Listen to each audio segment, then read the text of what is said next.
Othi ngikutshela la empilweni kunezimpi ozozinqoba ungalwanga.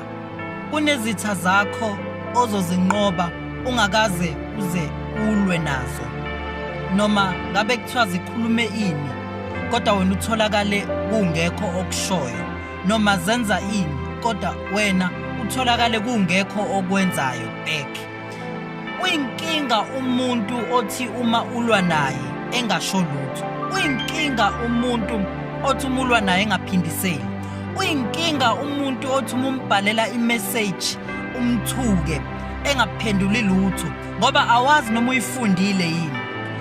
Kahle kahle izitha zakho uzoyinqoba ngoba awuyitshela ukuthi awuyivezeli umcabango wakho. Awuyivezeli ukuthi ufila kanjani ngayo yonke lento.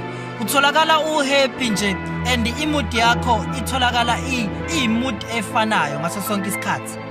Yazi ukuthi izitha zakho uzoyinqoba ngokuhleza ungashintshi, ngokuhleza uyilento yiyona. Noma bekuthiwa abantu bazi ukuthi bakwenzeni izolo kodwa belindele ukuthi namhlanje mhlawumbe bazokubona ubhocobele uyinto ehlukile ngoba bazi ukuthi khona into abayishilo ngawe noma khona imessage noma khona istatus abasibhalile kuFacebook noma kodwa nje bekubone uyinto eyodwa, bekubone ungashintshi futhi bekubone ungakhulumi nangakho lokho. Ngicela ukukutshela ukuthi ezinye zezimpi uzoyinqoba ngokungasho lutho, uvala umlomo wakho uthule nje ubuke futhi ungakhulumi lutho kubani. Ungakhombisi nanokuthi khona into eke yakuphatha kabi.